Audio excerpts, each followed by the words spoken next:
Dikisahkan dari Umar bin Khattab radhiyallahu an, suatu ketika kami para sahabat duduk di dekat Rasulullah sallallahu alaihi wasallam. Tiba-tiba muncul kepada kami seorang laki-laki mengenakan pakaian yang sangat putih dan rambutnya sangat hitam. Tak terlihat padanya tanda-tanda bekas perjalanan dan tak ada seorang pun di antara kami yang mengenalnya. Ia segera duduk di hadapan Nabi, lalu lututnya disandarkan kepada lutut Nabi dan diletakkan kedua tangannya di atas kedua paha Nabi yang mulia. Kemudian ia berkata, "Ya Muhammad, beritahukan kepadaku tentang Islam." Rasulullah sallallahu alaihi wasallam menjawab, "Islam adalah engkau bersaksi tidak ada yang berhak diibadahi dengan benar melainkan hanya Allah, dan sesungguhnya Muhammad adalah Rasul Allah, menegakkan solat, menunaikan zakat, berpuasa di bulan Ramadan, dan engkau menunaikan haji ke Baitullah jika engkau mampu melakukannya." Lelaki itu berkata, "Engkau benar." Maka kami heran, ia yang bertanya, ia pula yang membenarkannya. Kemudian ia bertanya lagi, "Beritahukan kepadaku tentang iman." Nabi menjawab, "Iman adalah engkau beriman kepada Allah,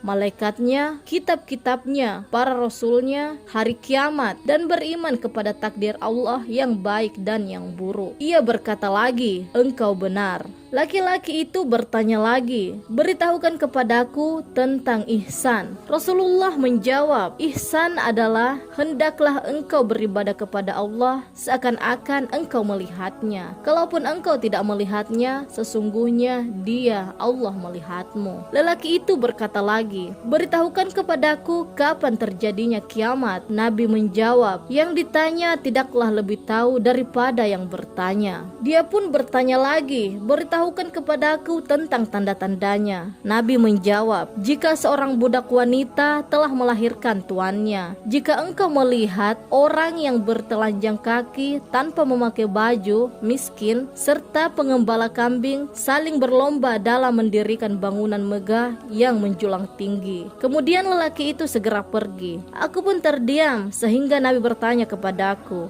"Wahai Umar, tahukah engkau siapa yang bertanya tadi?" Umar menjawab, "Allah dan Rasulnya lebih mengetahui." Rasulullah sallallahu alaihi wasallam bersabda, "Dia adalah Jibril yang mengajarkan kalian tentang agama kalian." Hadis riwayat Muslim.